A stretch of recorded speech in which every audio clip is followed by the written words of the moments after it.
Boa tarde, pessoal. A professora passa por aqui para fazer uma introdução para vocês sobre o capítulo 7, que fala da geografia, as condições climáticas, clima botânica do território amazônico. A primeira coisa que vocês precisam entender é como é que é composto esse solo amazônico, como é que são as condições climáticas desse solo amazônico.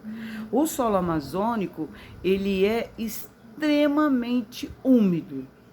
Não é um solo propício à agricultura diretamente, por conta de um teor de salinidade. E quando nós pensamos nas condições climáticas do território amazônico, como é a cobertura vegetal? Eu tenho uma mata densa, fechada, latifoliada.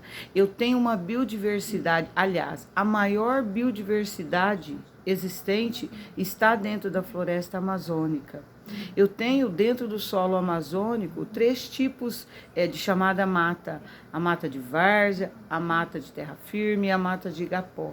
A professora já trabalhou isso com vocês. Eu tenho a mata de igapó, é aquela que já nasce dentro d'água. A mata de várzea é aquela que fica nas encostas, antes de chegar no rio. Essa, durante o período das chuvas, no verão, ela fica embaixo d'água. É ali onde vivem os ribeirinhos. E eu tenho a mata de terra firme, que fica mais afastada. E essa é uma mata, ela é úmida, com muita quantidade de umidade, mas ela não é inundada. O que significa isso? Durante o período das cheias, a água dos rios que sobem, ela não chega a inundar essa mata de terra firme. Quando eu penso na biodiversidade que existe dentro da floresta amazônica, ela é gigantesca, é uma teia alimentar. Todas as vezes que o homem retira uma árvore, ele não está derrubando uma árvore, ele está destruindo, na verdade, uma cadeia alimentar toda. É uma planta que depende da outra, que depende da outra, que se eu derrubo a árvore principal, eu vou destruir todas aquelas demais espécies que existem ali. Quando eu penso qual é as condições climáticas existentes dentro do território amazônico, a maior parte do território amazônico, ele é do domínio equatorial. Por quê? Porque fica cortado ali na linha do Equador. Mas eu tenho também a presença do clima tropical nas áreas um pouco mais distantes. As condições econômicas, economicamente falando, o território amazônico ele não gera uma riqueza. Processo de industrialização, isso não. Mas a biodiversidade que nós temos ali, ela é de uma grandeza, de uma riqueza gigantesca. É a área de menor habitação em termos de concentração populacional do território brasileiro, é a maior área. Em algumas áreas é até chamado quase que de inóspita. Por quê? A concentração de população que vive ali é extremamente pequena.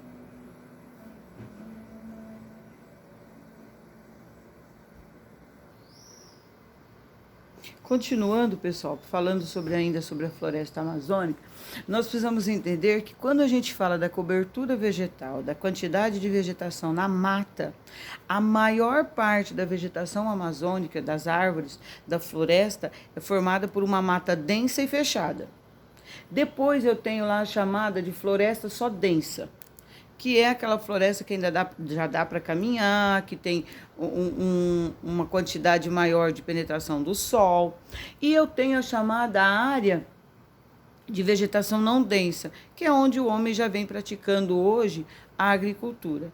Existe uma lei federal chamada Código Florestal e ele foi estipulado qual é a finalidade. O primeiro código que escreveu foi em 1934, a primeira lei que tratava da defesa do solo amazônico.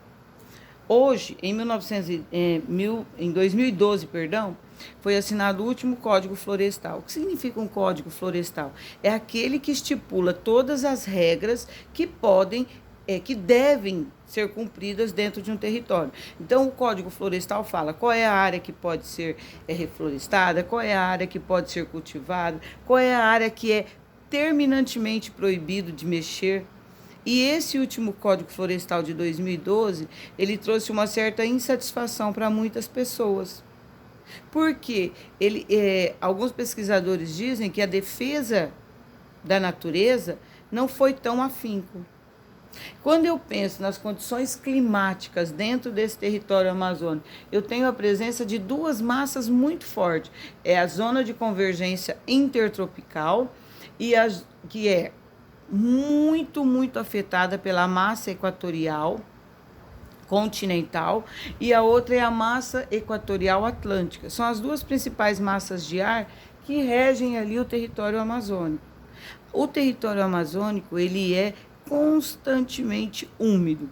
Aí eu tenho que observar qual pedaço que eu estou falando, qual é a área. Tem áreas que chovem todos os dias, tem área que chove 3, 4 vezes por semana, mas no contexto geral, o índice pluviométrico dentro do solo amazônico, dentro do território amazônico, ele é gigantesco. A média dá mais de 2.000 milímetros. Isso significa o quê? A quantidade de chuva é grande. Dentro do solo amazônico, eu tenho ainda os chamados rios voadores. O que significa isso? A gente fica imaginando um rio que voa, literalmente é isso.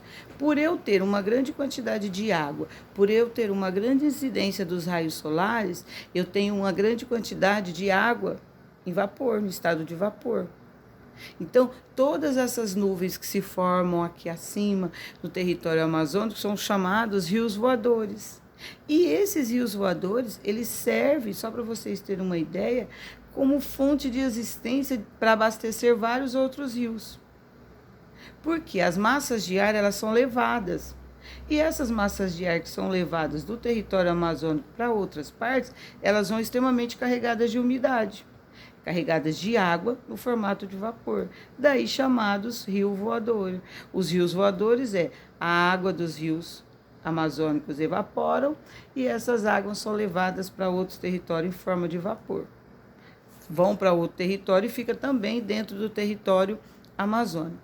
E quando eu penso, pessoal, no processo de lixiviação, de desertificação, de destruição do solo, eu tenho ali onde o homem retira a vegetação e cai a chuva, essa chuva, todos os nutrientes que tem naquele solo, ele vai sendo levado embora pela enxurrada. Lixiviei, tirei os nutrientes do solo. Depois que eu tenho esse processo de lixiviação, vem o processo chamado de laterização. Esse processo, ele traz um solo ferruginoso, é um solo que se torna ácido, sem produtividade. Então, eu tenho primeiro a lixiviação, que é quando tira a cobertura vegetal, cai a chuva, a gente diz que os pingos da chuva machucam o solo. Ele vai retirando todos aqueles nutrientes e levando para dentro dos leitos dos rios. Ficou a terra pelada e sem nutriente. Aí vem o processo de laterização. Esse solo vai ficando duro, ele vai se tornando ferruginoso e ele vai se tornando ácido. Para praticar a agricultura, é necessário depois fazer a chamada calagem, repor os nutrientes. Sem contar que o solo amazônico, ele é um solo que já tem uma salinidade maior. Porque antigamente, lá nos nossos primórdios, onde eu tenho o solo amazônico hoje, a floresta amazônica, era coberto pelas águas oceânicas. E com o afastamento das placas tectônicas, o oceano foi levado para longe e ficou aí o solo amazônico. As espécies que vocês encontram dentro da vegetação amazônica são espécies características daquele território. A professora preparou vários slides para vocês, eu vou compartilhar com vocês agora e nós vamos tirando as dúvidas. Eu não vou liberar ainda pelo Zoom, pessoal, porque nós combinamos de não usar o Zoom por enquanto, porque os pais estão aí receosos e nós respeitamos isso. Então, eu gravei a videoaula, agora eu vou para o Zap e lá eu vou tirar todas as dúvidas possíveis. Um grande abraço, a dona Emília está morrendo de saudade. Fica com Deus, pessoal.